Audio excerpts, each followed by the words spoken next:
this dolphin minion. And then if I want, I can equip the dolphin minion. I also have the seagull.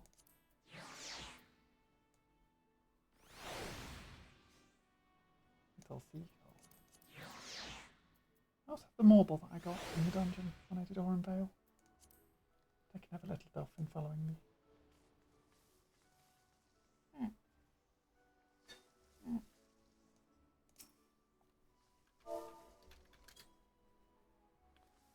Whee! Nice.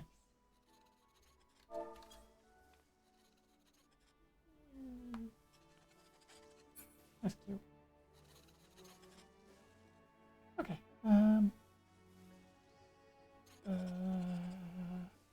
Right. The quest. Let's just quickly scroll back up through the chat. Inscrutable tastes.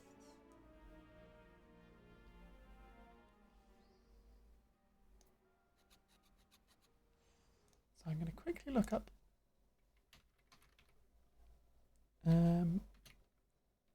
inscrutable tastes. Quickly have a look at this quest on the database. Okay, here's your database to see what it is. It's in Foundation. Okay. I need a level 50 Disciple of Land or Hand, which I have 2. I have my Botanist and my Fisher now. But I have to go to the Foundation to do it. So I have to unlock the next section of the game. So I guess I can't do that yet. In which case I will not be gathering purple scripts from fishing anymore. Or at all. I haven't been gathering them up to this point anyway. But I will still be getting the irregular tombstones. So I think in 2 hours I will still go to do some ocean fishing. And I will continue doing that as we go. But hopefully I can get to the Foundation fairly swiftly, because then I can actually get purple scripts from doing the ocean fishing as well, which is just an extra added currency to get me some nice stuff, which is always appreciated.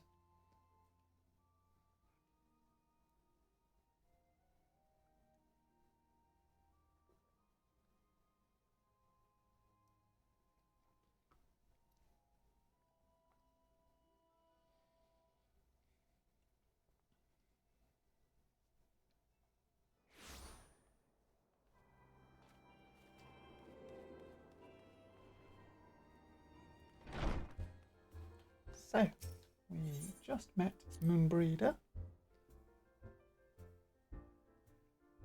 And her and Minfilia went back to the Rising Stones, where I assume we're going to do a proper introduction.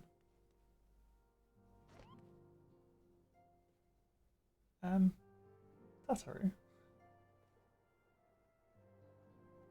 you're the receptionist and you were super busy last time I came through. And now you are juggling stuff for the entertainment of your Shola and Papalima, apparently. Super busy. We're all working night and day to stop the Ice Heart and her heretics from summoning Shiva. As you can tell by the fact that 2 of us are stood there watching another one of us just juggle stuff. Super busy.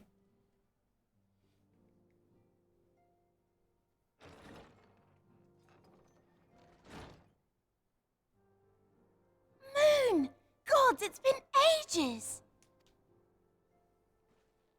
Oh, longer, sister.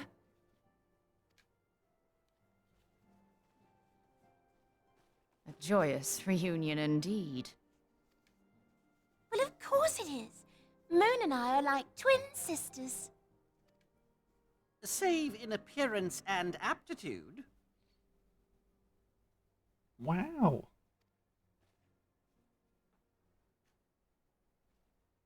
I assume he's meaning that as a dig against Yida. Everyone, if I could have your attention. We have with us an esteemed guest who has come from Shalian to assist us. I bid Moonbreeder join us here that she might share with us her extensive knowledge of Aetherites. Also, as many of you are already aware, she has been overseeing our research into white auracite, a sample of which she has been good enough to bring with her.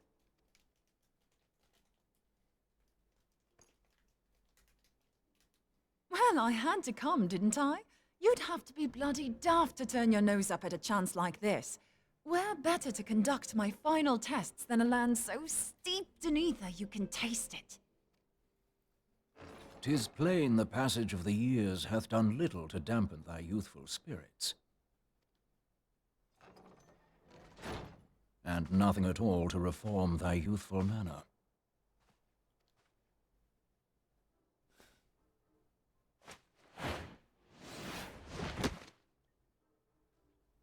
Oriange, where in the hells have you been hiding?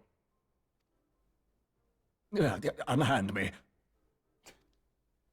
No.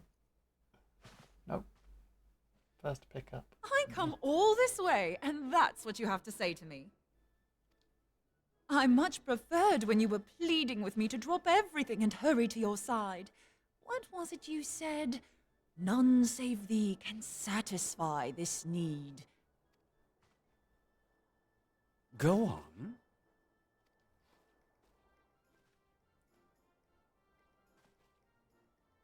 Thine artless attempts to misrepresent mine all too innocent motives do thee little credit.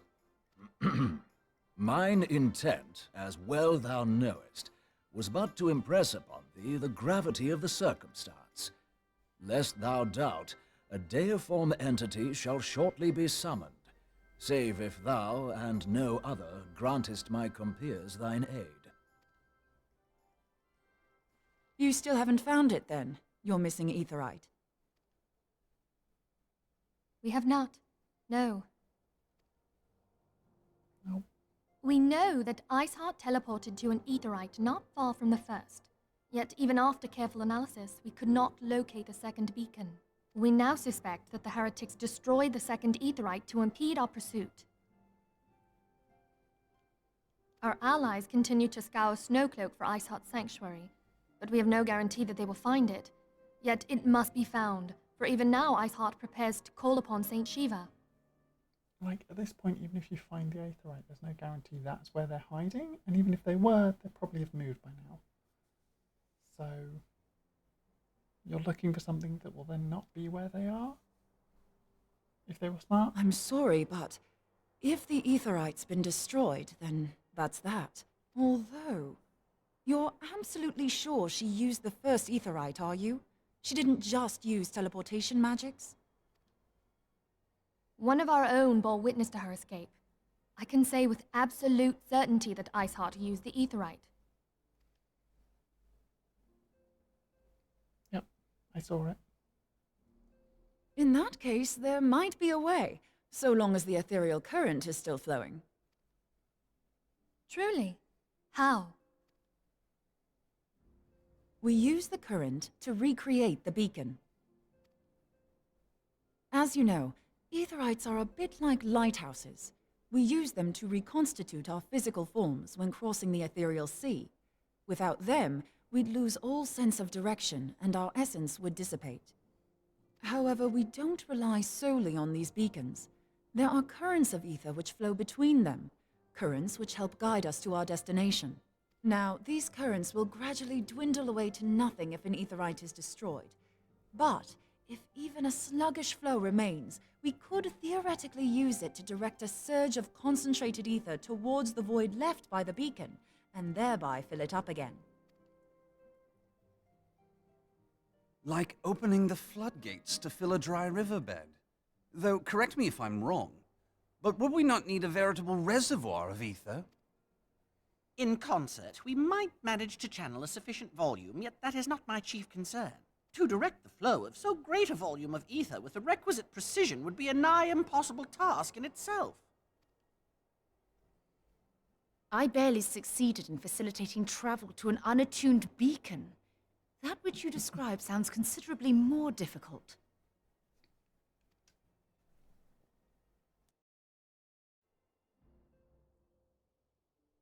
and dangerous.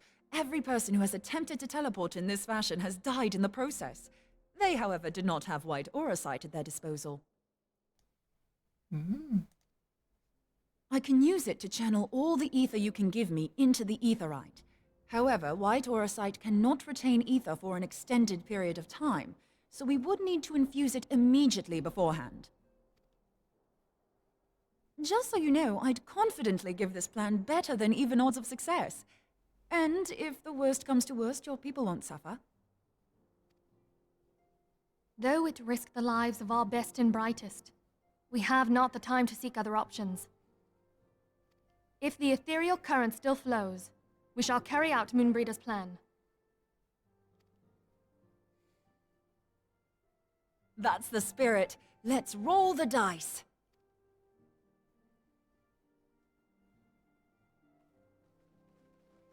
We're going to teleport blindly into the ethereal sea and hope that we come out in the right direction. It seems like a terrible idea. We're going to do it anyway.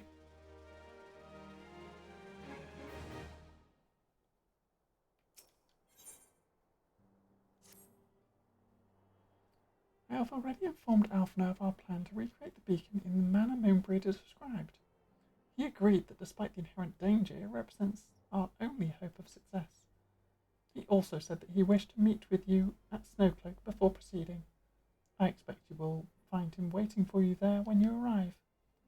I want you to know that I appreciate everything you have done on our behalf, Tegan, and that I have faith you will return to us, as you always have. Yep.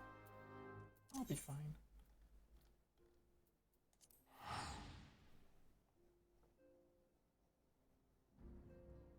It'll be okay.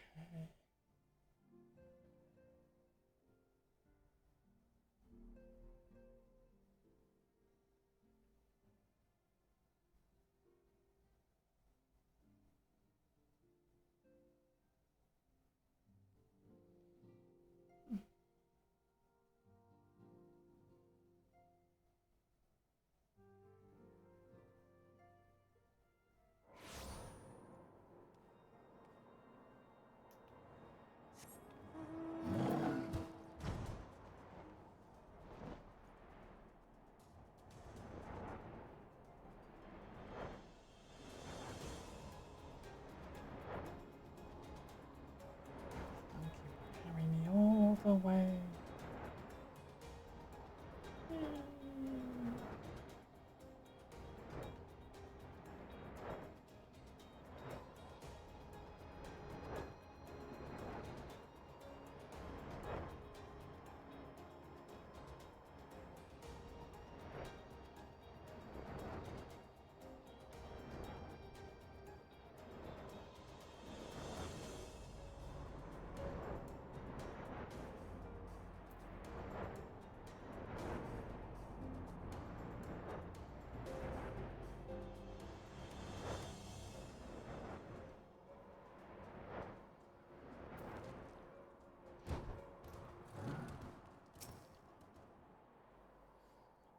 Good to see you, Tegan. I was starting to wonder if you were having second thoughts. Captain Ilbert sent his regards. By the way, he attends to the interrogation of Elaine in Aldar even as we speak. But I shall not distract you from the matter at hand. We can discuss the Ivy upon your return. I trust that, by which I mean to say, the others are waiting for us at the Aetheryte. After you, Sion. He means if I return. Because I might just die.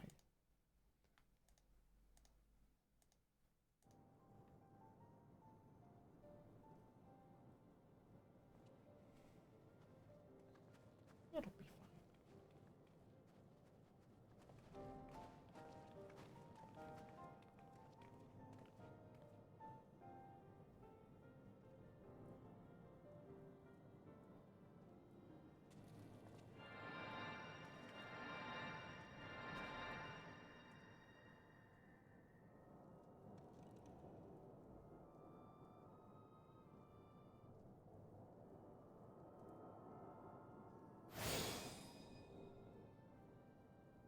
There it is.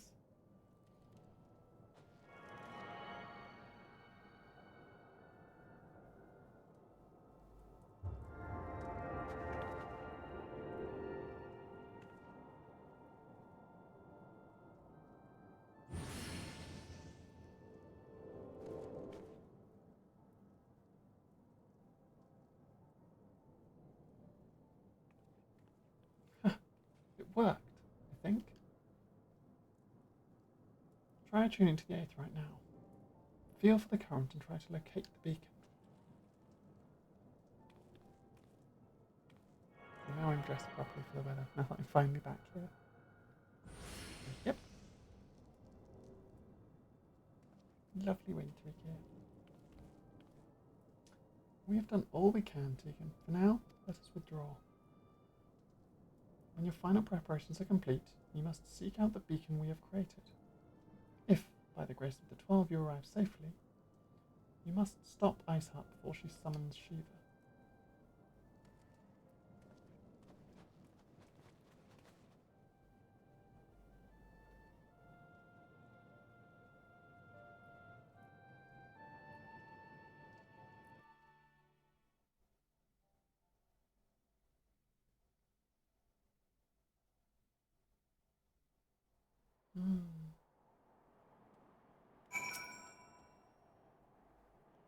We cannot ignore the possibility that our actions have alerted Iceheart to our plans.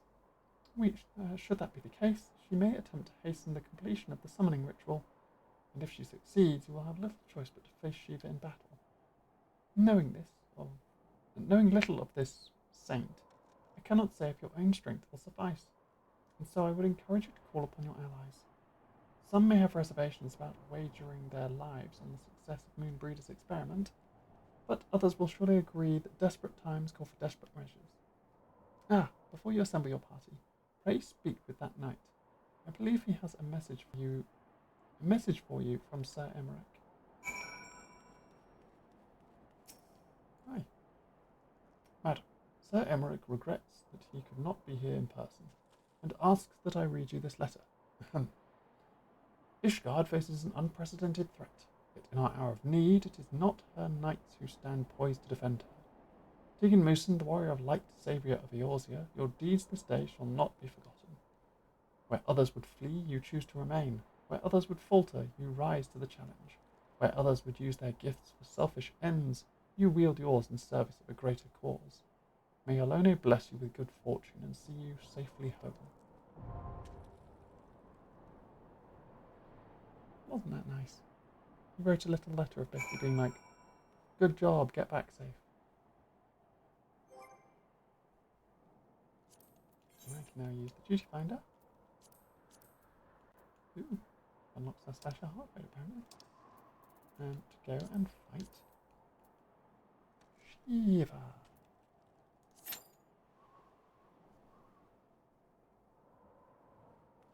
A battle with Shiva.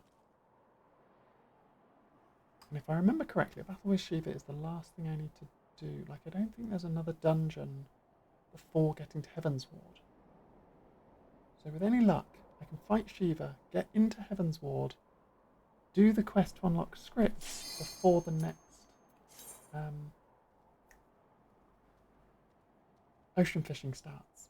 Because if I can get to Heaven's Ward in this stream, and then do the last ocean fishing, then I'll be in a great position to start off next weekend, or whenever I stream Final Fantasy next,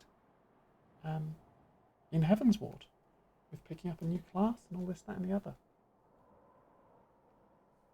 But I need to get to the Foundation first, and I think there's still a fair amount of actual story between this and that.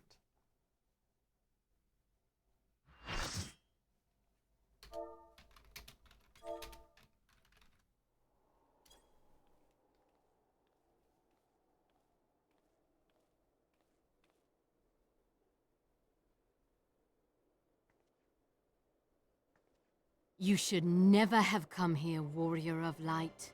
I labor only to forge a lasting peace. A peace you would deny us out of ignorance and blind faith. No matter. If it is our fate to be at odds, then it is mine to strike you down. We whom gods and men have forsaken shall be the instruments of our own deliverance. Partake of my flesh. Fill this vessel with your light. Walk amongst your brothers and sisters once more. Oh, Saint Shiva, still the hatred within our hearts and bless us with eternal grace.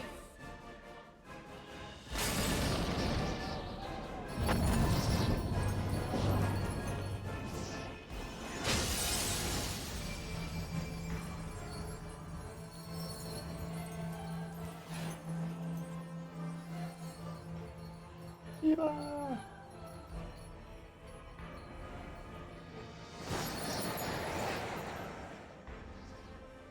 Her big spiky ice hair friend.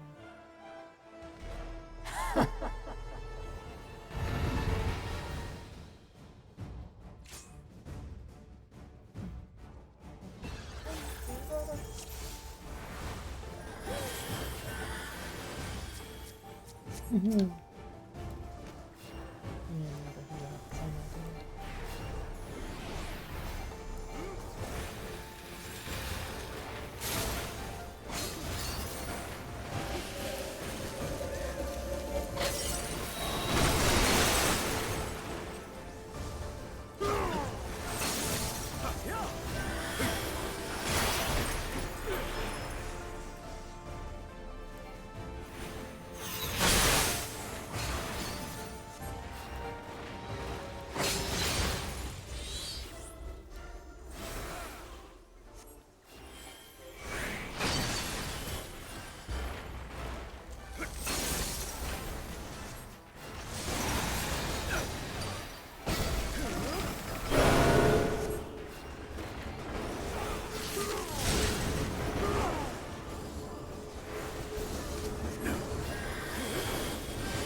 Down. She's using you all in spot. Oh, and then she steps on it. And she kicks me.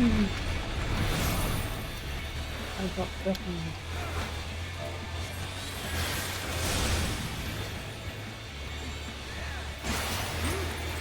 Deafened.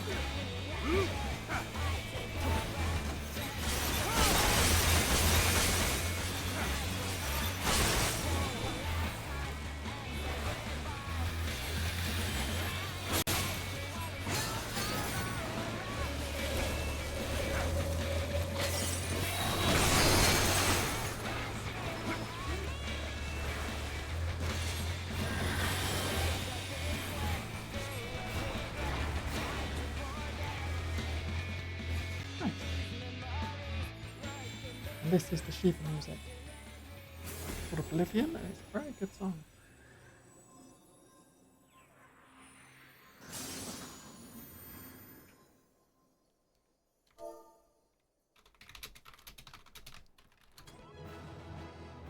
Oh, I can go back. Oh, we did it! Beat Shiva. Nice and simple.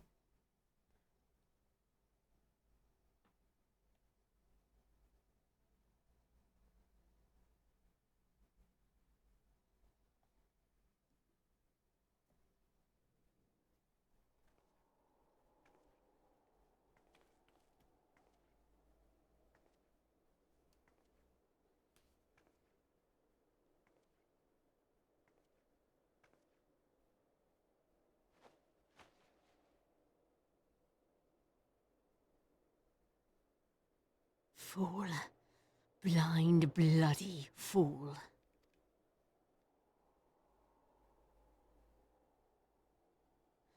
You, of all people, should understand the suffering war begets.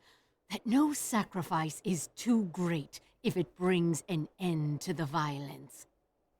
Yeah, but it wouldn't. Mine is the righteous cause.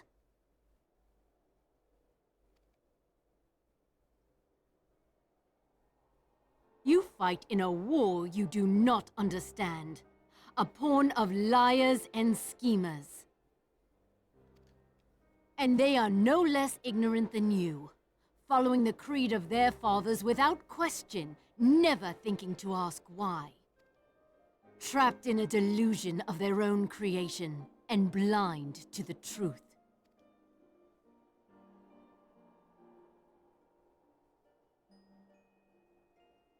Warrior of Light, redemption is not beyond us. We who walk before may lead those who walk after. Seek the Keeper of the Lake. See with eyes unclouded. Right. I still have Keeper of the Lake to do. Do not squander Mother's gift.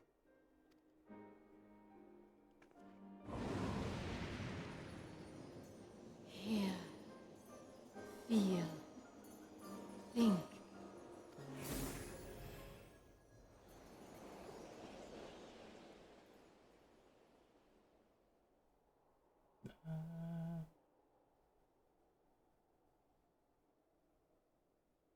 The sail just evaporated into aether.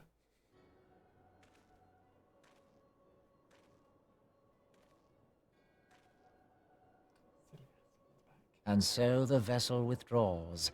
A predictable outcome. He's got a nasally voice. I mean, so do I, but... Nevertheless, La Habrea will be pleased. Yes, nevertheless, our Brea will be pleased. How unfortunate. How unfortunate. In fact, he's got exactly as nasally a voice as I do, so... I shouldn't really be like, ugh. But then I am like that to my own voice, so what are you going to do about it? Breeder. By the 12, you're alive. I mean, of course you're alive. Why wouldn't you be? Decided what? And you're certain about that, are you? Travanians are skilled with glamours after all. Look, if you say that's what you saw, I believe you. It's just that I've never heard of a primal being summoned like that before. Are you sure you're not injured? Head trauma has been known to cause hallucinations, you see. No? Fair enough. I was only asking. Breeder. If you ask me, there's naught to be gained by mulling over the implications of your story in the freezing cold. Let's save it for the rising stones, eh? I'll get everyone to meet us there. Ah, but before that, you had best pay a visit to Whitebrim Font and speak to Alphino. He's probably worried sick about you. That, or he's busy playing at politics with the Ishgardians. Either way, I'm sure he'll be delighted to see you hale and healthy. Speaking of which, you don't have a headache or anything, do you? No? Blurred vision? Oh, no reason. See you again soon. Sure you're not... Sure you didn't suffer some head traumas? Injure yourself and hallucinated the entire thing? No? Dang.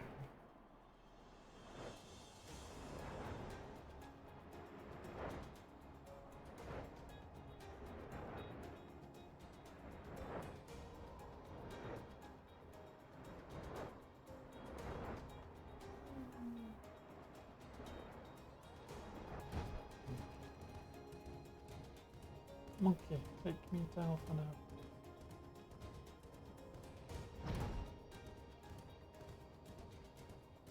Good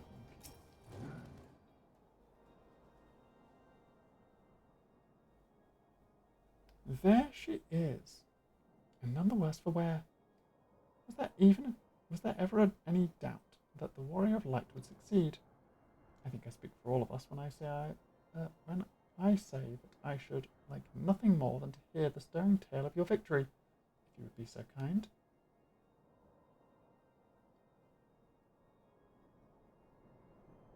Then we were too late to prevent the summoning. But not too late to prevent further loss of life, an outcome worthy of celebration. And none of which we have, and one of which we have Tegan to thank. Yes, you are right, of course, Sir Emmerich. We should be content with what we have accomplished. I, for one, could not have wished for a better outcome. Shiva is no longer a threat, and the heretics have been routed. Aye, there is the matter of Iceheart's escape, but she cannot run forever. Whether it takes days, weeks, moons, or even years, my knights will find her. In the meantime, Lord Drillamont, is the caravan ready? The supplies that your men recovered have been prepared for transport, in accordance with your wishes. Rest assured that my knights will see them safely to Revenant's Toll. Of that I have no doubt. I take it there are the self-same supplies the heretics stole from the House Fortom's caravan? Less the crystals which comprise the bulk of the shipment, yes. Scarcely a fraction of that which was promised, but a meaningful contribution to your cause all the same. Oh, on an unrelated note, Tegan, might I trouble you to accompany me to Camp Dragonhead at your earliest convenience? 'Tis not for my benefit. A certain lord was most distressed when he learned of your intent to risk your life and limb to stop Iceheart. It took half a dozen knights to restrain him, I am told.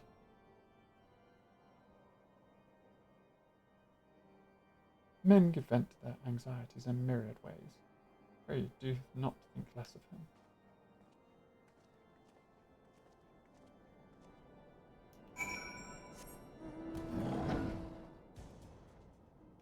Monkey, carry me to Hiroshifong. He worries greatly.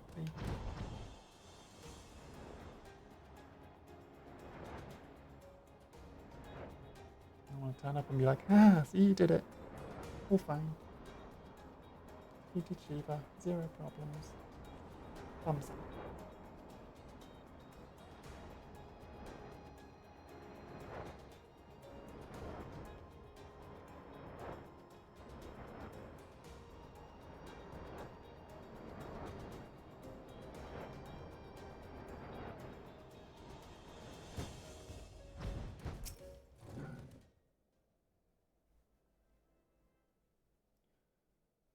What were you thinking, Tegan?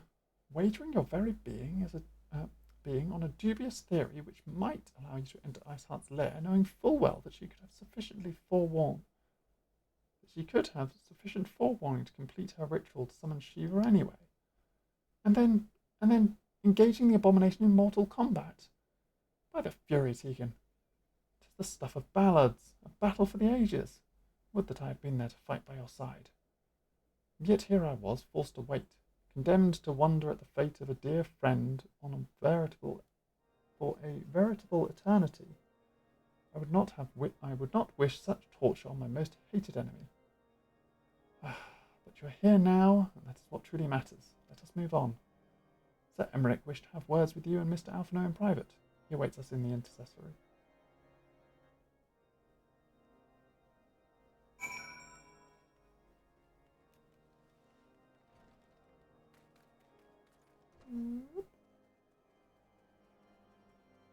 Hello. Greetings, madam. I'll show you in at once. Yay!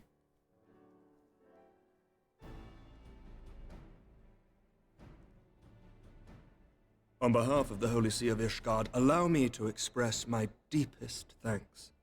Never before have we been required to contend with a primal.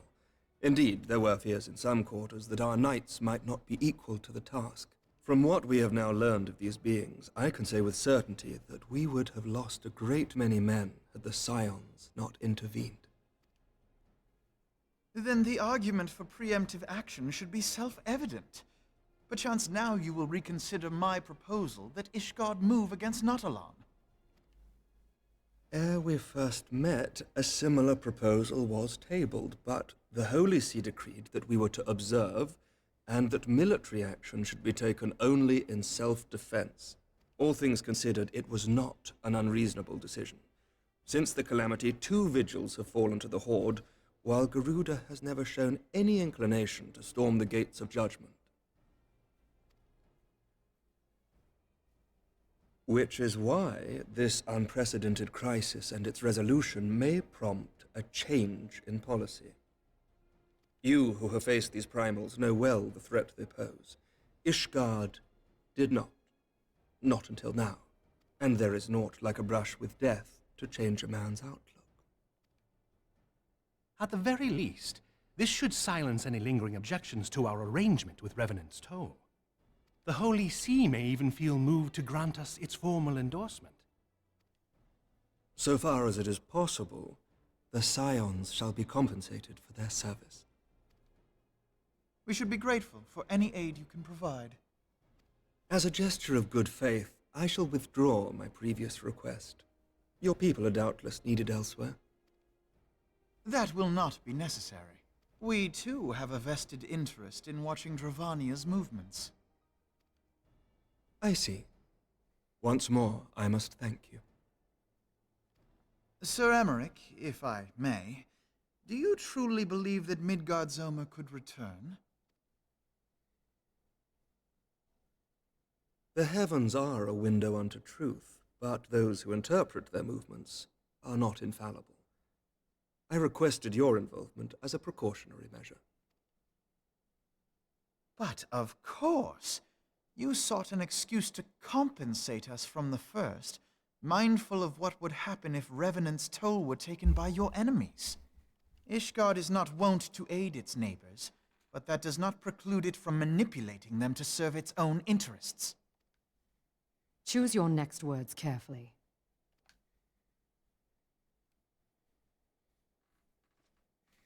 Do you know what sort of man becomes Lord Commander of the Temple Knights? One who comes from good stock.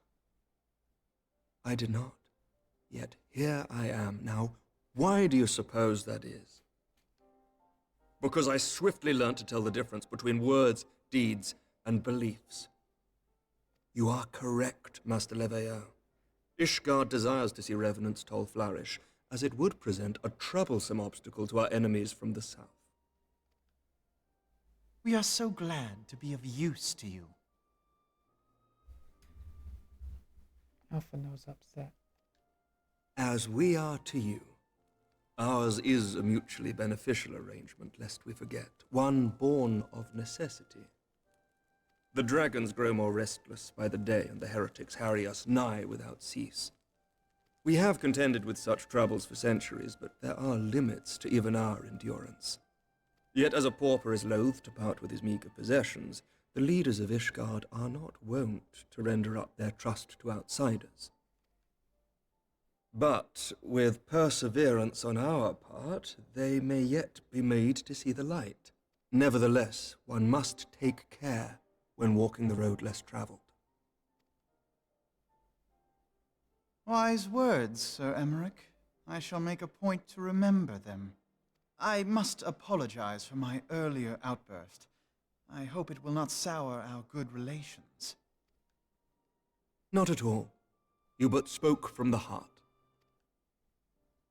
I trust you understand that at times my duties may prevent me from meeting with you.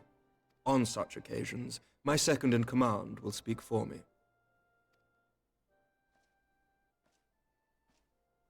Lucia, at your service. Pray excuse our reticence. We are but wary of speaking too freely, lest our sentiments be made known to our enemies. Know that the Lord Commander and I are of one mind. For the sake of Ishgard, and of Eorzea at large, I pray our peoples can put aside their differences. Those who dwell in the past risk losing sight of their future. Should aught befall one of our shipments, pray inform Lucia immediately. You may also relay to her any words you might have for me alone. Not being of Ishgardian birth, she owes no allegiance to any noble house, making her as near to incorruptible as one can find in my homeland. Suffice it to say, I trust her completely, and so may you. Which reminds me, Lord Orchefort, if you would be so kind. Orchefort. Certainly.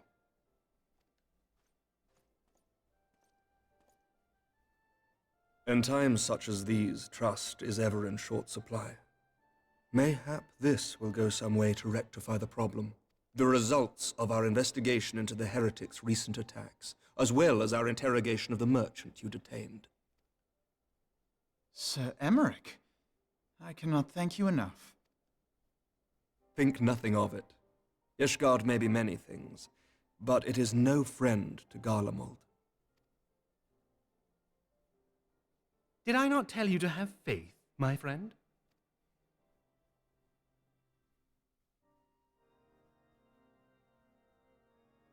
Yeah, you did. And I didn't. Even though I knew it would happen.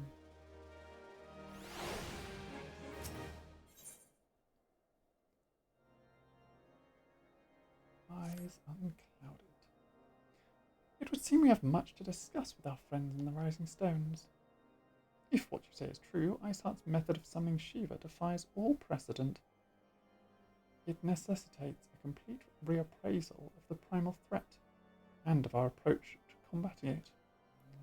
Moreover, there are grave ramifications if word of this incident reaches Imperial ears. The Garlean Empire believes that primals are an inefficient and insufferable menace, that their mere existence is a threat to this very star. As such, they deem any action taken against the beast tribes to be justified by default. Imagine, then, if it became known that it was not only the beast tribes of Eorzea that could summon primals, but her civilized peoples as well. Any lingering objections to the Eorzean campaign would vanish overnight. Where before we had to contend with a single Imperial Legion, we could well find ourselves facing the combined might of all Garlemald. But I speak unadvisedly. Come, Tegan. It is better that we continue this conversation in Mordona. Yeah, we can teleport to Mordona and carry on from there. So I'm on 80 scripts, so 80 tombstones so far. I need to get to 350. So I'm a good chunk of the way. Like third. Not quite. 120? 118-ish? Would be a third of the way, so I'm not quite a third of the way yet. Still got a long way to go. Much more fishing is required. And I'm sure I'll be level 100 by the time I reach a 350 mark.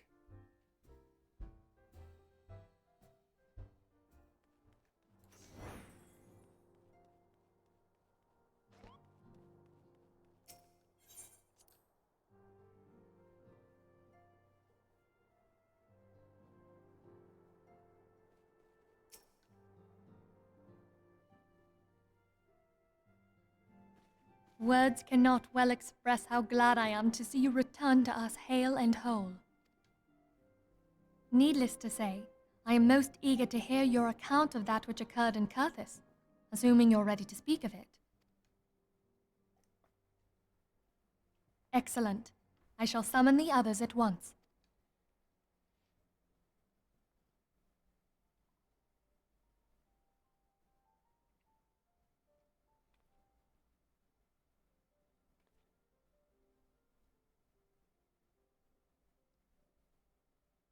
Iceheart used her own body as a vessel for a primal soul?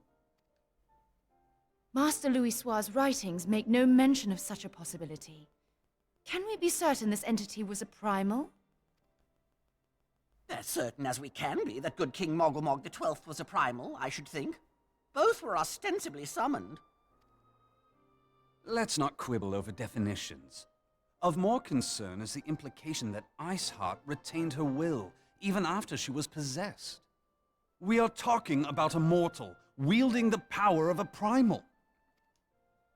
It can't possibly be that easy, can it? There must be some sort of sacrifice required. Or maybe she's just special? What qualities this woman possesseth, I know not, but full sure am I that she was groomed for this role. Few are privy to the secrets of summoning, and but a single party standeth to profit from their dissemination. Well, I wouldn't presume to comment on how the lass came to know about summoning, but I will say that what she summoned was a primal. The readings were the same, or near as, damn it. Strange as it all sounds, it's really no different from what you've faced before. Then mayhap it is time that we re-examined our previous encounters. Oh, pack your things, Ida. We're going back to Gridania. Yes, sir. About Iceheart's final words to you. Hear, feel, think. Hydaelyn speaks to her as well.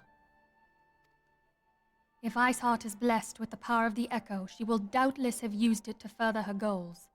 Or could it be that it was a revelation granted her by the Echo which first set her on this path? She did say that the Ishgardians were blind to the truth. Do you think she has knowledge of the origins of the Ishgardian-Dravanian War? It would do much to explain her unwavering conviction. Did not the Lady Iceheart implore thee to seek the Keeper of the Lake? And did she not imply that in so doing thou wouldst come to see with eyes unclouded? Midgard Zoma was a king amongst kings who reigned for centuries on end. But he is dead and his wisdom lost to the ages. Unless the Ishgardians' fears are well-founded, it would seem we have yet another reason to stand watch over the Keeper of the Lake. For a mercy, we are well-positioned to do so. Iceheart, Shiva, Ascians, and Midgard Zoma. I shudder to think how they're all connected.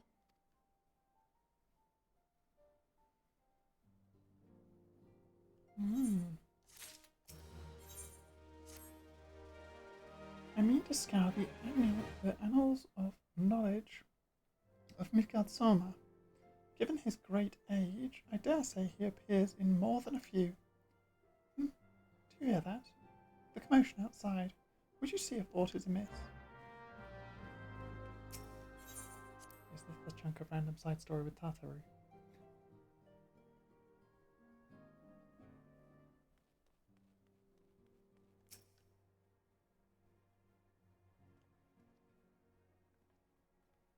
Nope. Just Alpha and his crystal braves. Tegan, 'tis well that you are on hand. We have a problem. Rael has escaped. It happened shortly after the Immortal Flames took her into custody. She had been placed in a dungeon cell ahead of her coming trial, but apparently the accommodations were not to her liking. The turnkey was found slain along with 2 guards. It is plain she received inside help. Citizens report seeing Rael quitting the city via the Gate of Nald, with a bloodied spear in her hand. She makes for Castra Meridanium. I'm certain of it. With her fate in Eorzea as good as sealed, what recourse has she but to flee to her imperial masters? Even as we speak, Captain Ilberd and the First are hot on Rael's heels. Pray make haste to Camp Bluefog and join the hunt.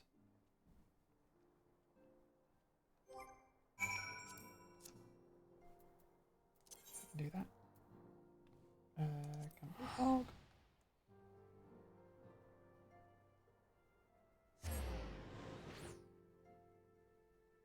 We are progressing greatly with this story. The downside being that there's so much post-game story. I mean, it's great. I do love the story. But I also just want to be in Heaven's Ward at this point. My thanks for coming, Sauron. I have spoken with the soldiers here. They say that Royal walked through the camp not but a bell ago. Aye, she walked right through. You did not mishear. We have Raubarn's decision to keep the matter secret, to thank for that. Bad for morale, he said. As a result, not a single flame in the garrison made any attempt to detain her. And so here we are. Royal must not be allowed to reach Castra Meridanium.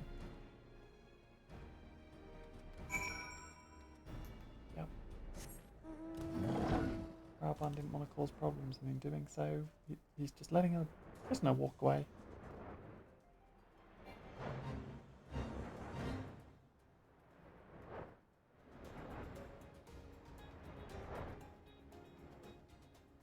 Wait. Yeah. I'm going in the right direction.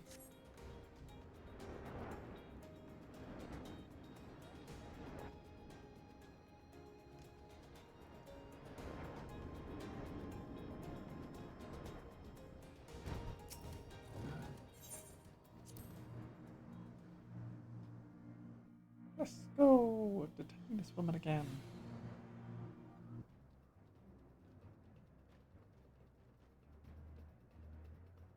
This wretch was with Raoul. He threw himself at us that his mistress might escape. He didn't blink when we cut him down, not even when he started screaming. No loyalty even to our own. The goddamn harpy. With me, Science, we almost have her.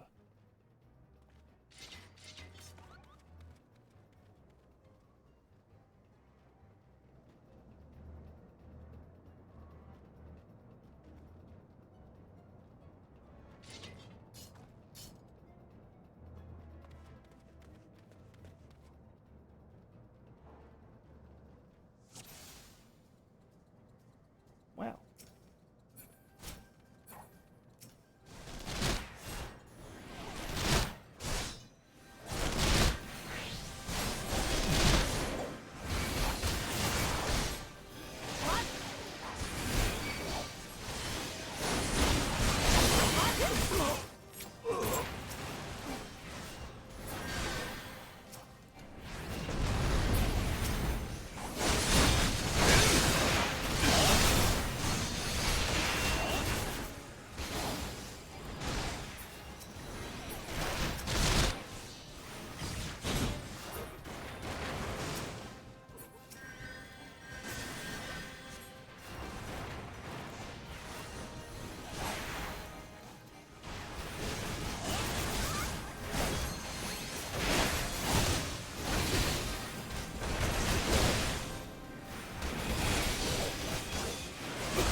Nice and simple.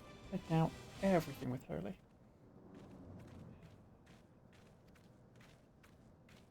Bind her and do it tight. Yes, sir.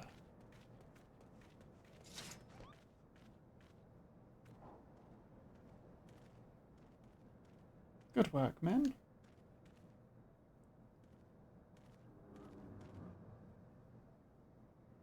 She and her Imperial cronies pushed us close, but we were better. Behold, a respected officer of the Immortal Flames. People looked up to you as one of the Order's founding members, one of its pillars.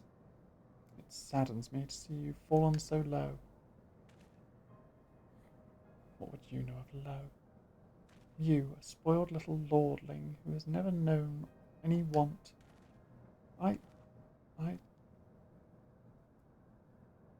People such as you take wealth and birth for granted. You think it your God's given right to rule over others. You know naught of our plight, the injustice that we low-bornish guardians must endure. To the noble lords and ladies, we are not people, but resources to be consumed. I did what I had to survive, stealing, killing, even... No, oof. It is no fault of mine if fools imagined me a paragon when I joined the Flames. To hear you tell it, one would think you the only person ever to have suffered. In case you have forgotten, Raoburn himself was born into poverty, as was I. We lived hand to mouth, with little more than the shirts on our backs. Hunger was our constant companion. Yet never did we bemoan our lot in life, nor did we begrudge others their fortunes. We accepted the hand that we had been dealt, and played it to the best of our ability. Life was a battle, aye, but no matter what fate threw at us, we took it on our chin and came back for more. Everything we have, we fought for. How are we any different then? It is true that we're both mercenaries of low birth, and 'tis true that we both had a fair share of struggles. But whereas I sought my sword, you, Marshal, you sold your comrades. If life has taught me one thing, it is that you never betray your own. I would sooner cut off my own arm than raise a hand against a friend. But enough talk. You will return to Aldar to face justice, and the people whose trust you have dragged through the gutter.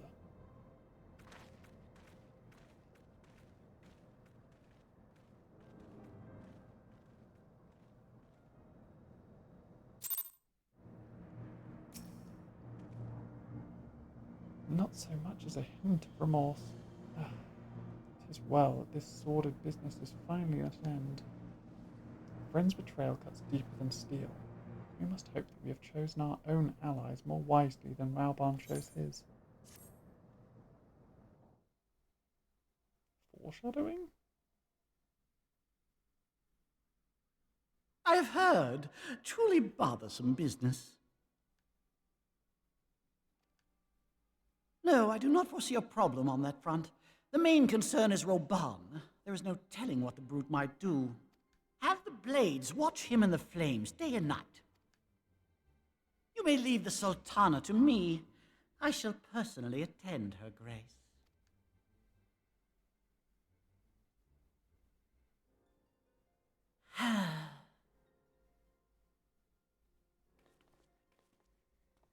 Sever one of the East Aldenard trade routes. That ought to keep Lolorito occupied for a while.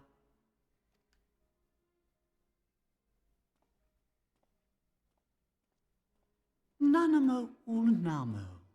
For my sake, pray be a good little Sultana to the last.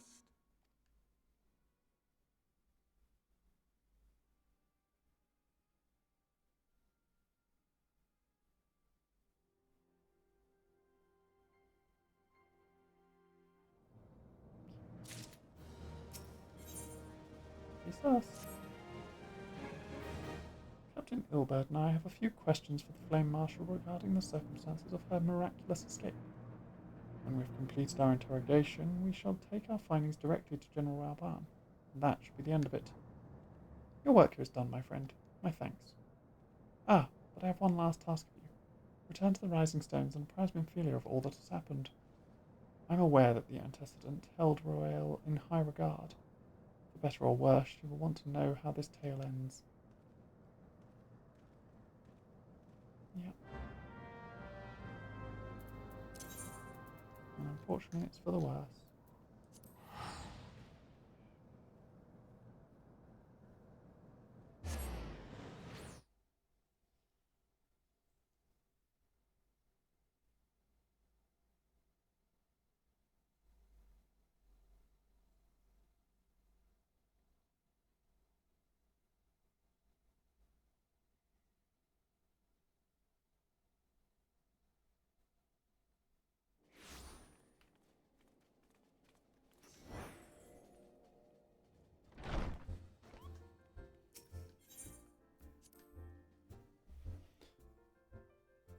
I do get little bits of Coerthus adventure to actually make use of my lovely wintry outfit.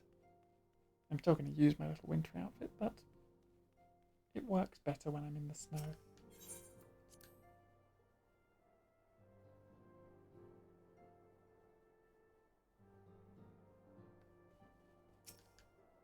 Hi, Midvelia. I've come to tell you about what happened.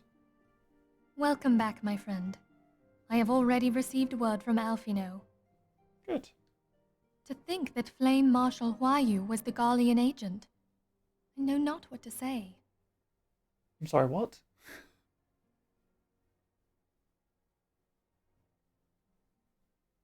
Okay, so I've been pronouncing her name Royale, as in how it's written. Huayu? That's Huayu? French is weird. If that's pronounced Huayu, then French is weird. I know they've got some weird... Together with Robon, Eline lent us much needed aid at the time of our order's founding. She was particularly passionate about the need to tackle the primal threat.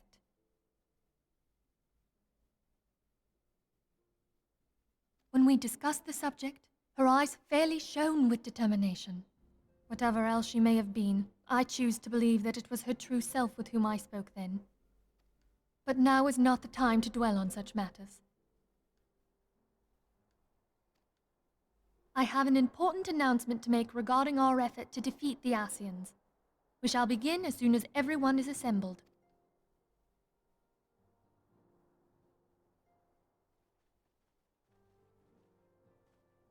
My thanks for coming, friends.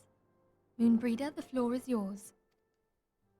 By now, I'm sure you're all familiar with white auricide, the miraculous material that'll allow us to capture Asian souls. I'm not gonna lie, Moonbreeder gives me big Karlak energy. Like, from hairstyle to general, like, zealous enthusiasm, to even, like, hints of the voice. I'm a bit like, is it the same voice actress? I don't know if it is or not. I'm gonna look it up, but I don't know if it is. Back at Snowcloak, we verified its ability to absorb vast amounts of ether. Alas, it leaves something to be desired in the area of stability. The stone can only store ether for a short while before expelling its contents. In addition to auricite's inherent limitations, we must needs be wary of our enemy's strength. Our foe draweth upon an infinite wellspring of power. Even should we succeed in entrapping him, the stone will not long contain his wrath. Meaning that, if we want to kill the swine, we'll have to be quick about it. 'Tis our belief that an Asian soul may be permanently undone, if smitten by a sufficiently concentrated burst of pure ether. The only trouble is, we can't say for sure how concentrated the burst needs to be. Without knowing how much ether an Asian soul is composed of, we're basically guessing. Our sole clue lieth in thy struggle with La Habrea. During that encounter, Heidelin bid you forge what she called a Blade of Light, a weapon which took the form of a luminous stream of energy. Based on your description, we believe the blade with which you vanquished your foe was composed of ether. Admittedly, your victory proved ephemeral, as La Habrea was able to use a crystal of darkness to flee into the space that lies between our world and the void. The fact remains, however, that Heidelin placed the means to destroy the Asians in your hands. Be that as it may, it would be unwise to assume that you will do the same when we next encounter such a foe. Quite so, my lady. We must needs find the means to forge our own blade of ether, one to equal that which Heidelin did benevolently bestow upon her champion.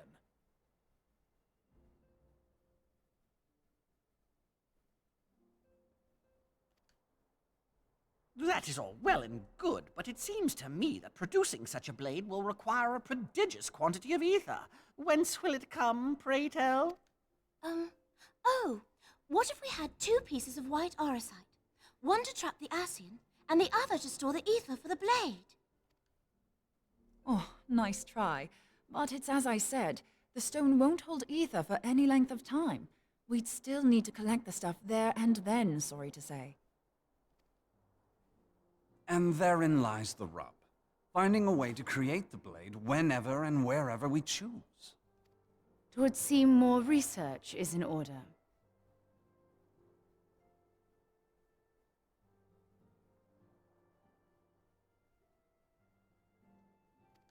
I'm going to linger a while, perform a few more tests on the Orosite. And I could do with some help. Urianger, why don't you lend me a hand? Mine apologies, but I am required at the Waking Sands. Sure you are, buddy. Lady Minfilia hath given me sole charge of the premises. 'Twould be unseemly to leave them unattended. Sole charge, you say? So you're basically alone there, then? Well, that settles it. I'll just have to come to you. Well.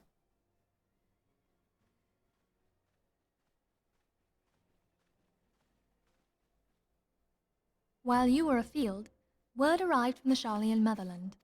You will recall that a survey party was dispatched to investigate the incident at the Isle of Val. What they discovered was troubling, to say the least. According to the report, the isle has been erased from existence. 'Twas as if a hole had been torn in the very fabric of reality. Aye, yet the mystery endeth not with the isle's disappearance.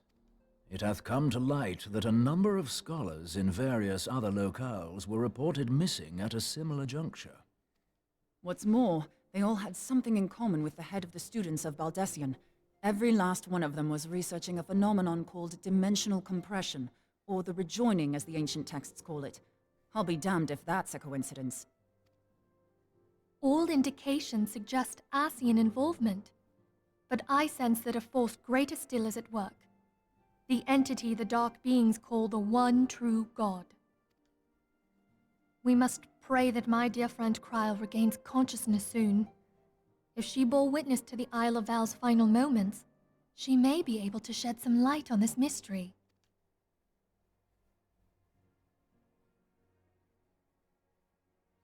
Is that meant to be a precursor for what happens in Shadowbringers? Because if so, there's a lot of story between here and there. For Cloud to just be unconscious the entire time would be crazy.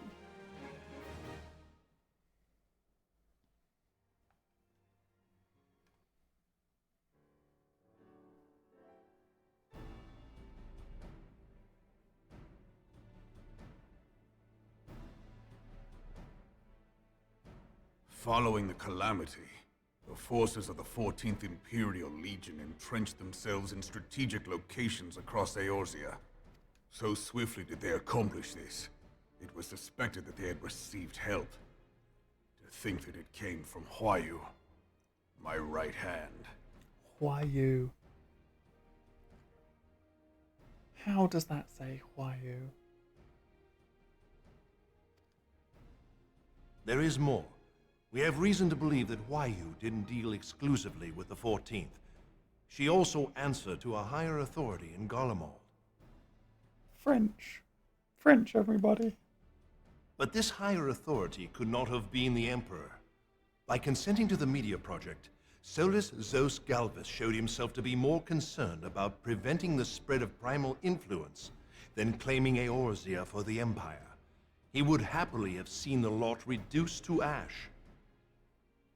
We believe a number of high-ranking figures within the royal household were against the decision, but that they knew better than to oppose the Emperor openly.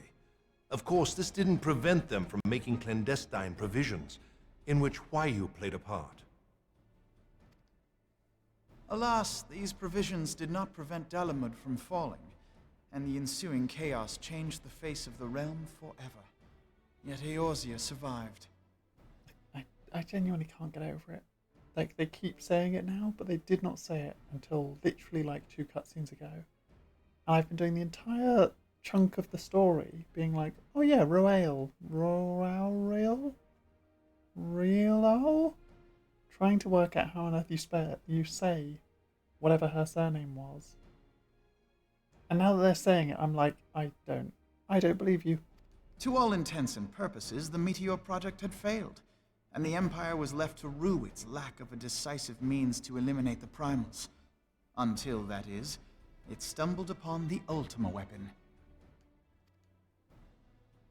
Even before the accursed thing was dug up, it seemed to me the 14th had the might to overwhelm our weakened armies.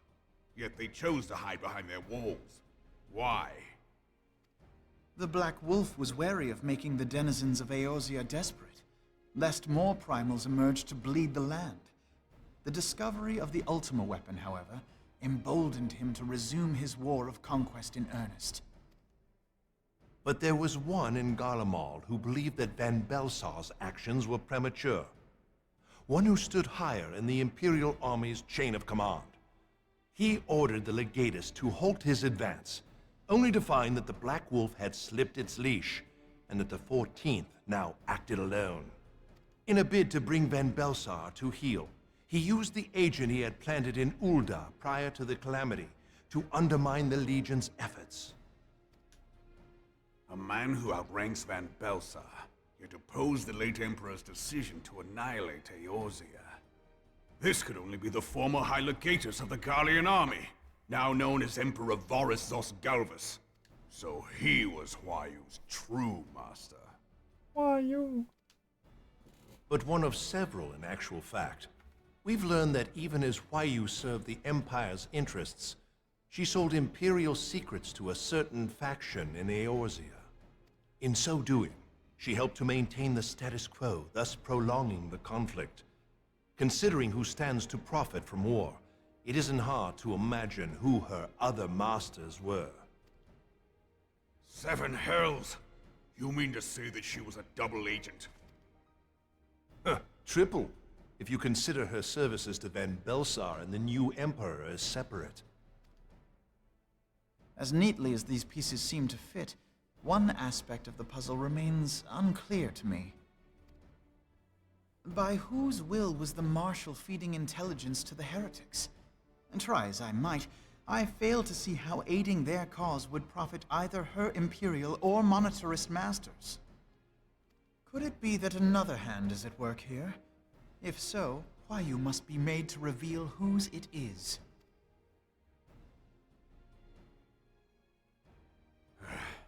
Not only have I lost a trusted friend, now I must interrogate her as a stranger. Not a pleasant task, I grant you, but a necessary one. Unless we weed out the ivy, root, stalk, and stem, it will simply grow back. I know that full well.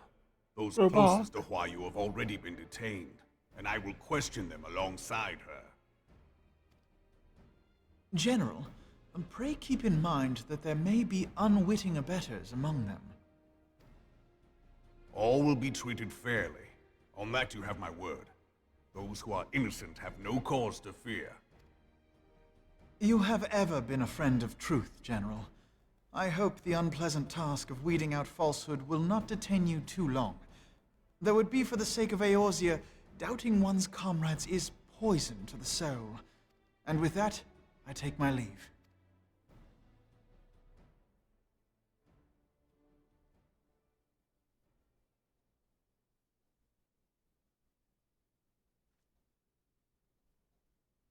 All these years, I've been made to dance to their tune. How could you, Huayu? How could you side with them? Those cankers who take from this land and give naught in return, who use their power to disempower and grow fat while the people starve.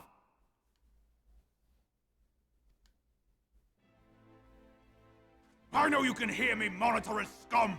Your crimes will not go unpunished! One day I will purge this land of your sickness before the eyes of the 12, I swear it!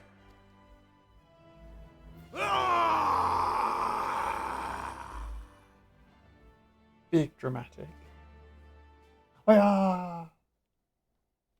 Hurrah!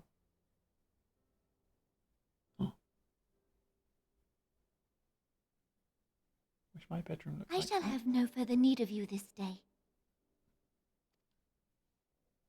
Your Grace.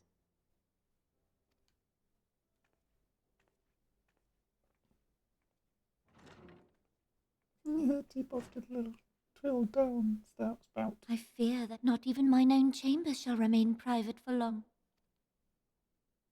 Has the situation grown so grim?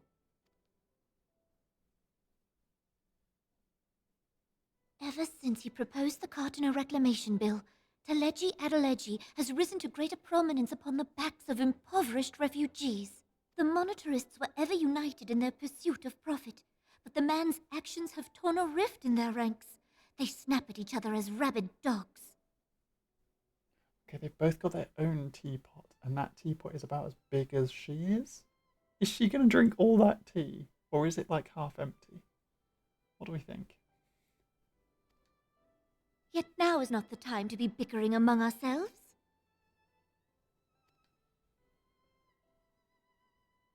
If this bickering is a threat to law and order, might you not have grounds to dissolve the syndicate? Would that the solution were so simple, Admiral. Alas, my moving to dissolve the syndicate is certain to spark outrage among the influential merchant class, whom the Cabal represents. This would serve to exacerbate the current unrest, and peace would slip still further away. Be they rich or poor, natives or refugees, all who reside in Ul'dah have a right to pursue happiness. It is the duty of a ruler to protect this right. If I am to perform my duty, I must needs tread warily. It would not do to make enemies heedlessly. Were Lord Lolorito here, he would doubtless say that I have my head in the clouds. A ruler is required to take a wide view. Try as we might to cater to all needs, some will inevitably be overlooked. As such, there shall ever be citizens who feel aggrieved. It cannot be helped, but as you have informed us, the monitorists take no view but their own. They hunger for power while the masses starve. In the absence of a common cause, it seems beyond any one individual to make Ul'dah whole. And the presence of a Garlean agent within the immortal flames only makes matters worse. Even accounting for Ul'dah's historic reliance upon mercenaries, such a grievous breach of security is unprecedented. I fear this business will provide the monitorists with a rod to beat Rauban. Eorzea can ill afford for the immortal flames to be dampened now. Ere long, the Garleans will turn their ravenous gaze toward our lands once more. If we are to resist their might, our nations must stand together. Yet for this to happen, our nations must be whole. Cannot be done to improve the situation in Ul'dah. The true wealth of Ul'dah lies in the health, happiness, and hopes of her citizens. Alas, the citizens shall never know these things, so long as their lives are ruled by the ambitions of the few. The monitorists claim to represent the best interests of the people, but in sooth they desire only to manipulate them for their own selfish ends. America? For the government to serve the people, it must be formed of the people. For Ul'dah to move forward, it is not only the syndicate that must be dissolved. Nay, you jest. My friends, it was for no other reason than to make known to you mine intent that I requested your presence here. When I make my declaration to the people, chaos shall inevitably ensue. As the last monarch in the line of Ul, I make unto you this request. Help Roban to preserve order and protect the people. Forsake them, and you forsake yourselves. For a strong Eorzea will ever have need of a strong Ul'dah.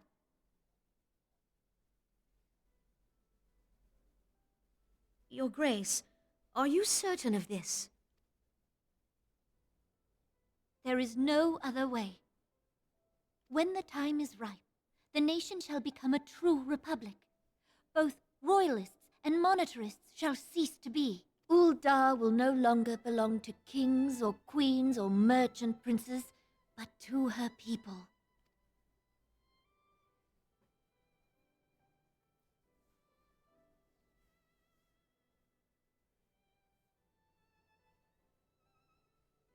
Roban, forgive me for casting aside all that you have toiled for in my name. Beyond this gesture, I am powerless to help my subjects.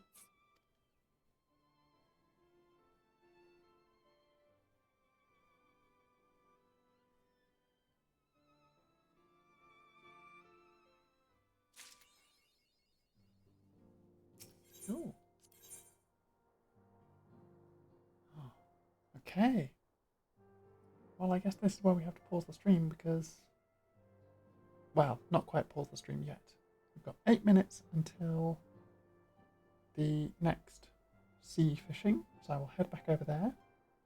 And I can't continue the next quest until I've done hard mode of the 3 main primals, Ball of Embers, the Navel, and Howling Eye, which I guess I will be doing on my next Final Fantasy stream. Unless I do another weird side quest. Cheese quest number 2 before fighting Titan hard mode. I'm not gonna. Well, I'm gonna try not to do that. I'm gonna try and do the primals first. But obviously we will have ocean fishing as the last thing we do in this event. And it's getting very dark, so I'm going to very briefly turn on my lights and draw my curtains.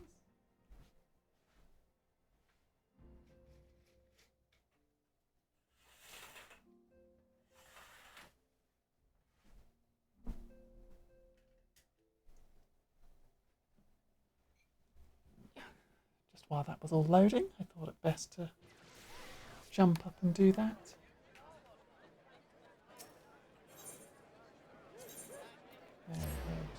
Let's go. We've got 6 minutes until the ocean fishing starts.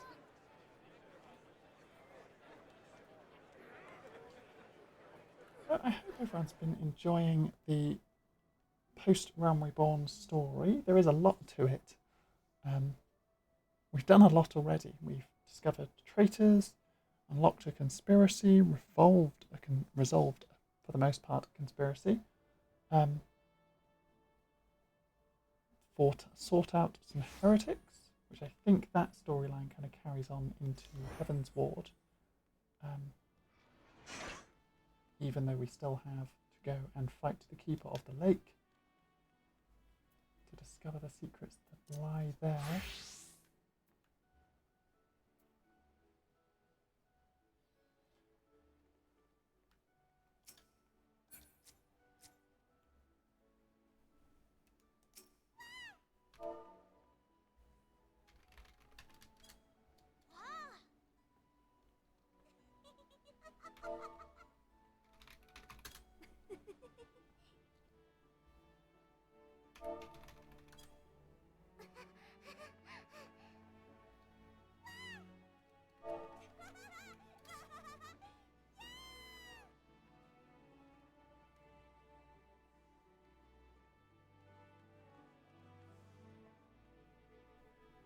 Not shocked. Shocked is not the emote.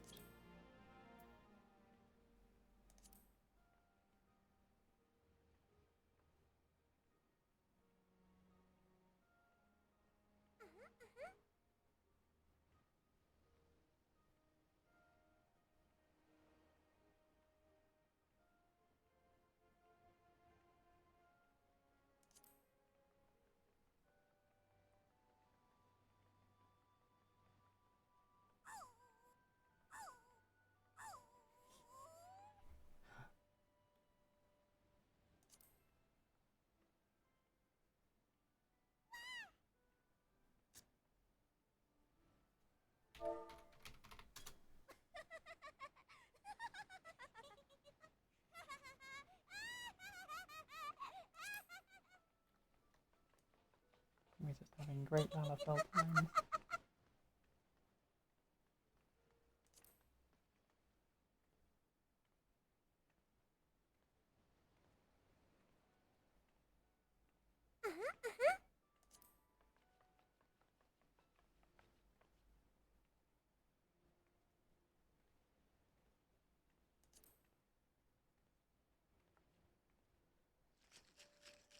Oh.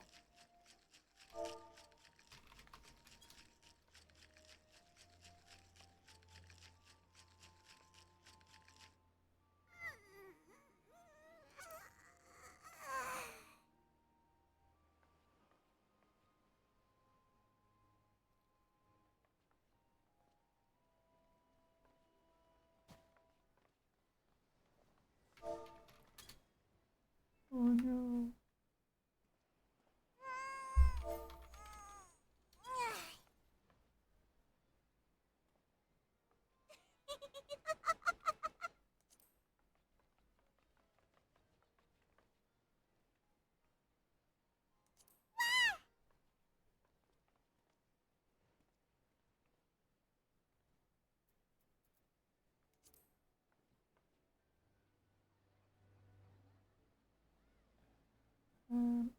Centel, that's what I need.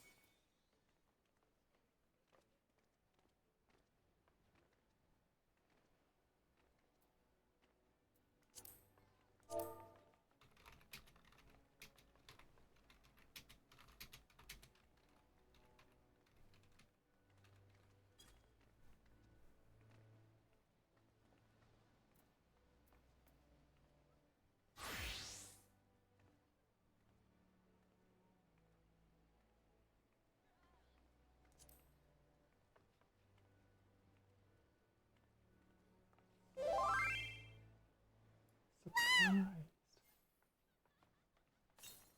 Surprised? Do I have that one? Slash surprise.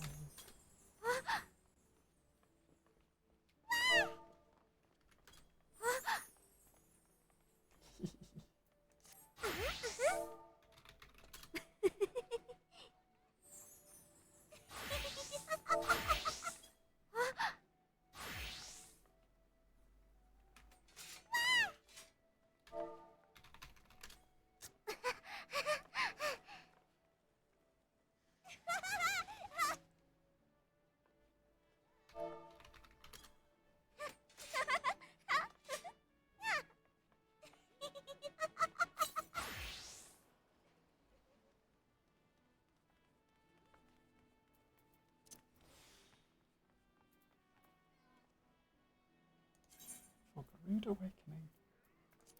Oh, fishing time. So yeah, in for Garuda Awakening is the one where you go and unlock hard mode Garuda.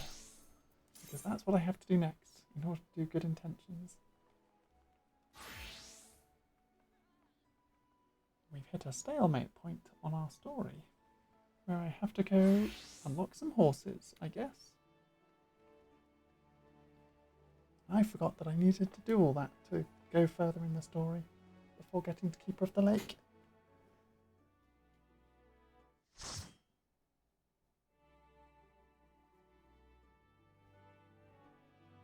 Which means there's going to be plenty of ocean fishing before I reach Foundation.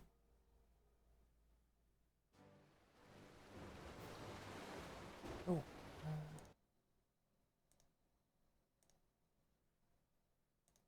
I need to double check. What fish I need? Rag, then plump, then rag.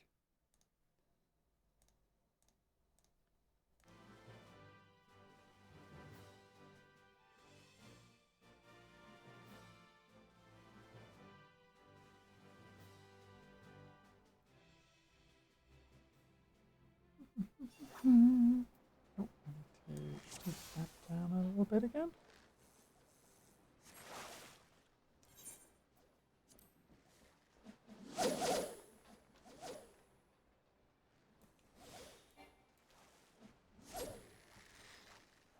Oh, I need to catch 13 fugus and 18 strong bites, and obviously the 5 3-star or higher, as per usual. And I once again forgot to eat food.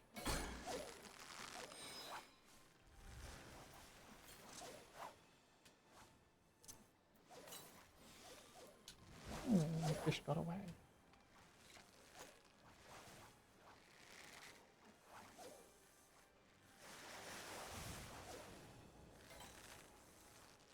I'm level 50 fishing with a level 1 fishing rod.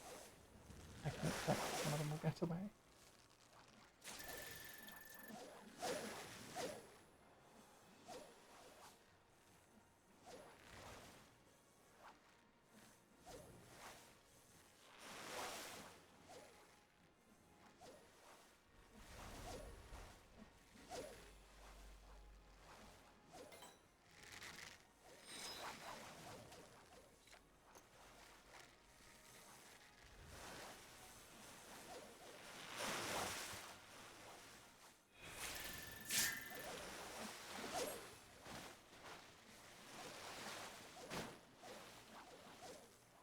Oh, dolphins. Yay!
Good dolphins this one.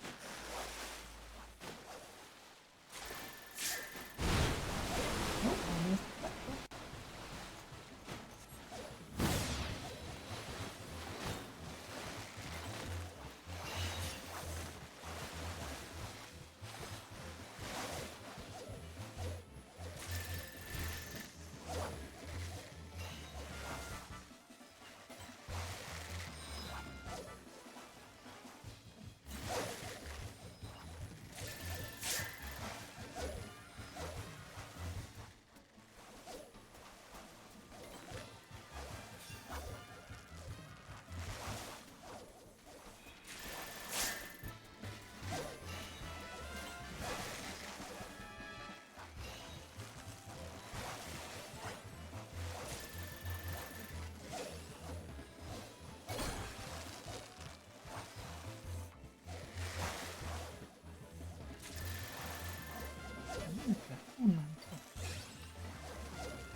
We're doing pretty good on the selection.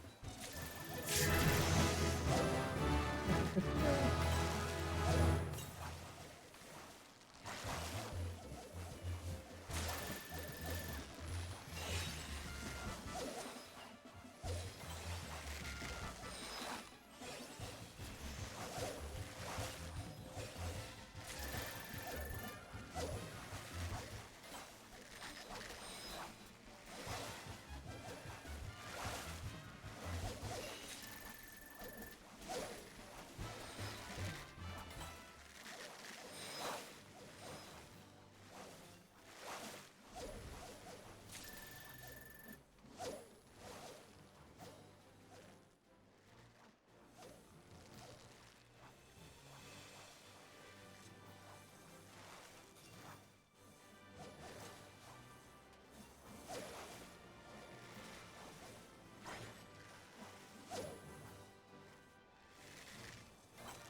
not.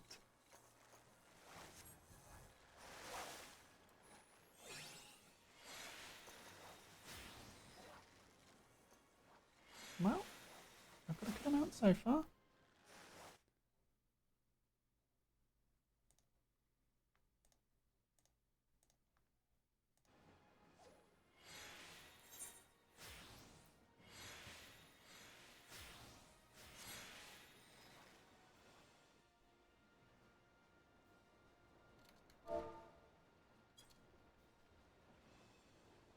I do like that someone's just in the shout going, "What's the next bait? Please tell me."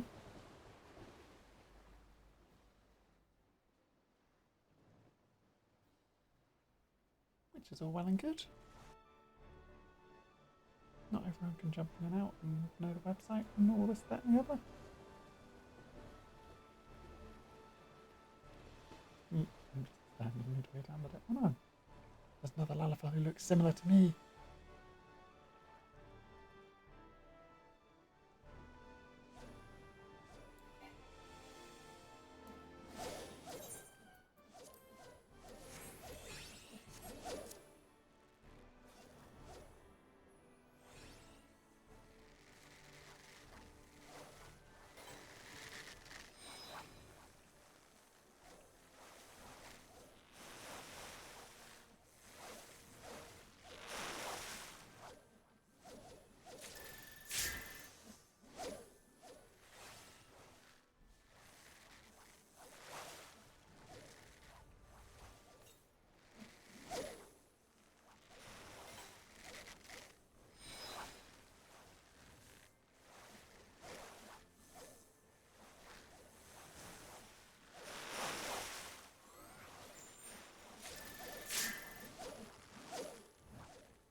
That's it.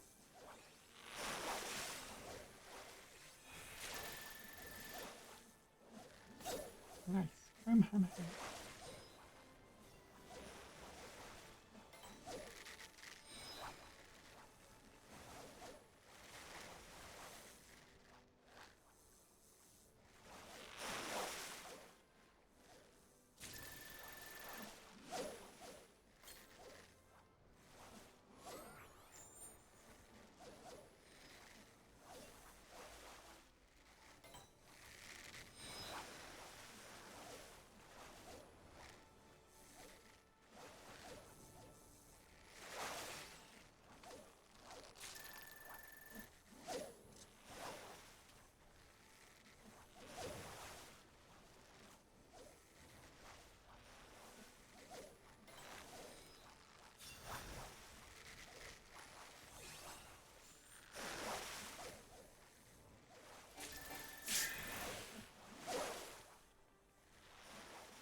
I'm doing pretty good on the strong bites. I'm about halfway on the sexy fugus, so all in all, not too bad.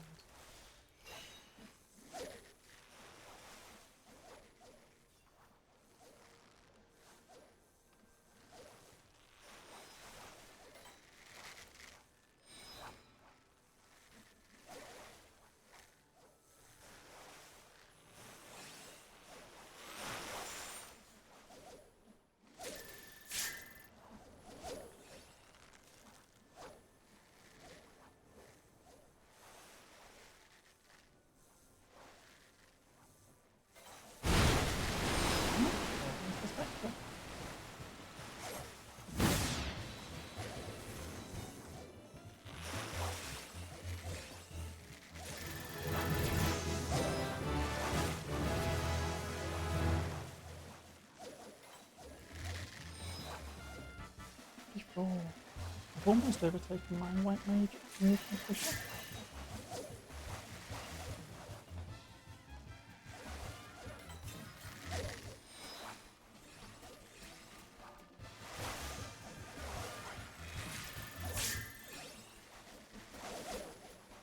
Ooh, a sweet one. And you've got a shark that I haven't got yet.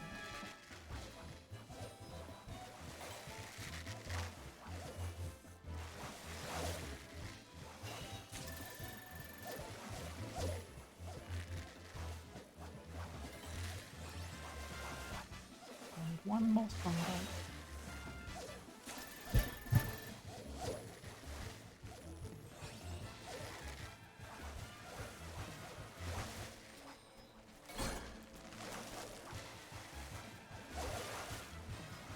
And not. Instead I will catch random sharks. There we go. We are real with me. There we go.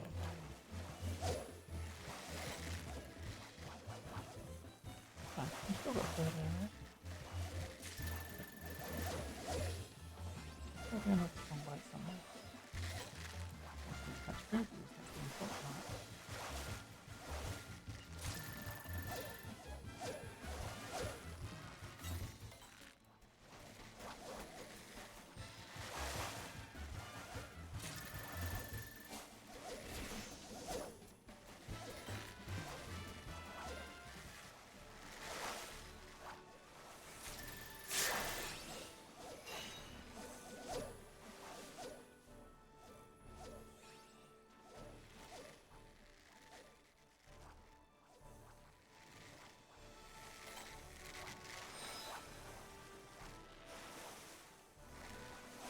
That's probably the last strong bite anyway.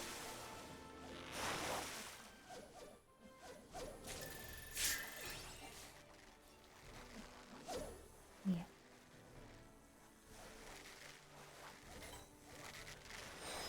Somehow I need to get 3 more food. Does the last zone have any is the real question. If it does, it should be simple enough. If it doesn't, I'll be in with a problem.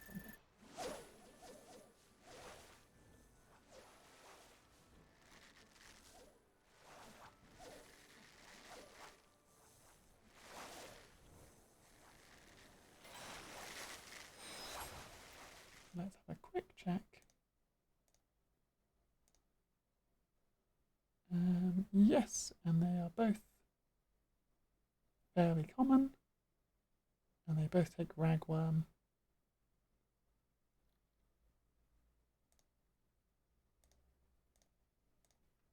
Weak bites using ragworm, so it should be pretty simple to get the last 3.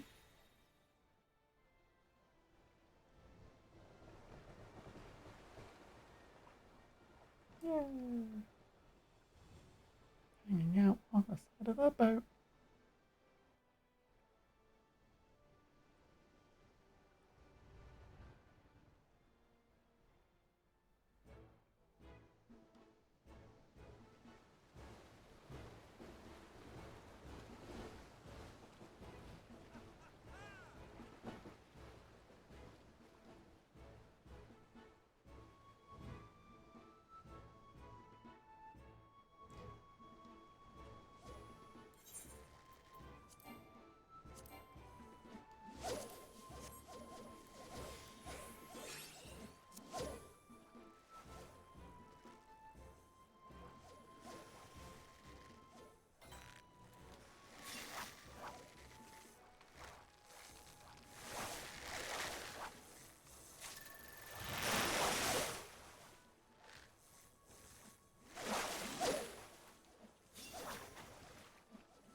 Die.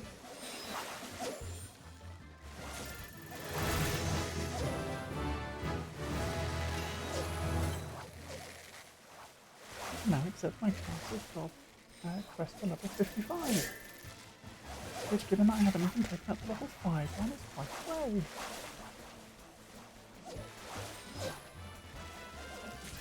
And if your intention to do any of the job quests for fishermen, just being a sea fisher, you need nothing from you. Just here to get homesteading. That's all we need. We have no problem one way or the other.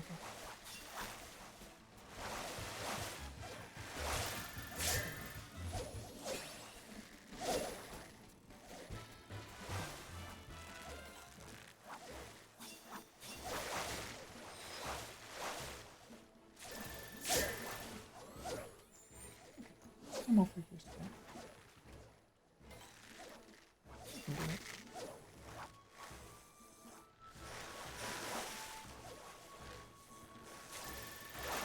One more figure to take.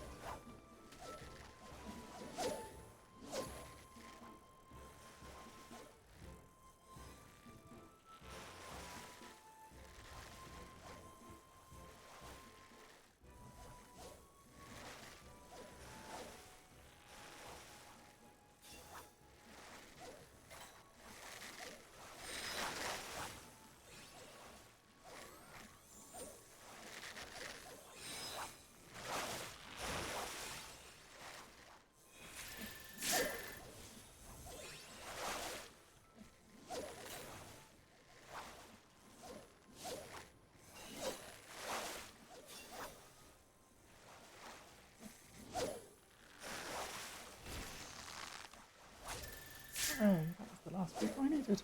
So all my missions are complete. Now I can just enjoy the last little bit of fishing.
Ooh, extra fugus for good measure.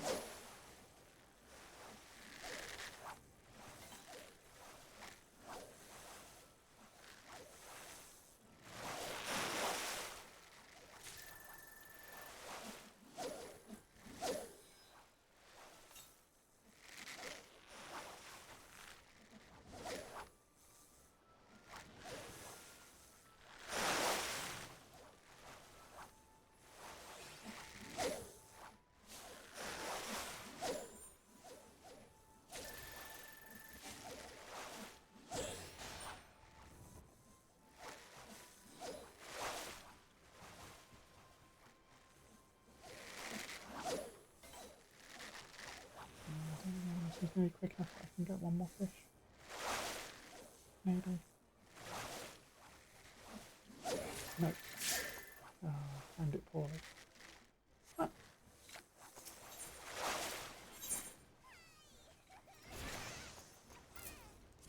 Now the third headworms. And we're all good.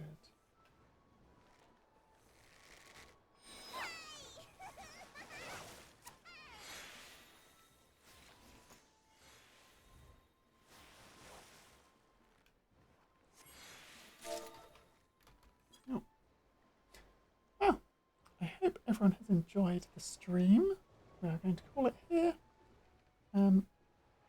When I stream Final Fantasy XIV next time, I will be fighting all the primals in hard mode, which should be good. This random frog guy on the back, which should be good. And I will probably be a much higher level in fishing. If I end up getting to 350 on tomestones between now and next time, I will save them until next time I stream Final Fantasy XIV, and I will show what rewards I end up buying. So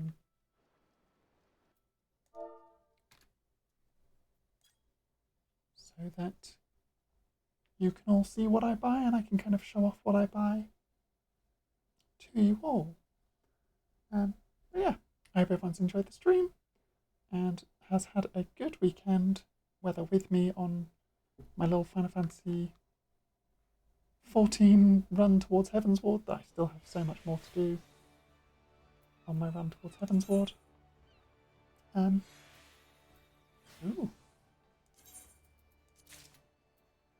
I got a mount. I unlocked an achievement that got me a mount. I'm going to very quickly have a look at what mount that is. Oh, it's the shark. The shark's kind of cool. It flies around and you float around on it. But I can show you guys that next time, because I can't mount in town and I'd have to run out of town and sort all of that. Hope you all enjoy. Hope you all had a nice time and that you all have a great week. I probably won't be streaming it until next weekend again. But I hope you all enjoy yourselves. And thank you very much for tuning in.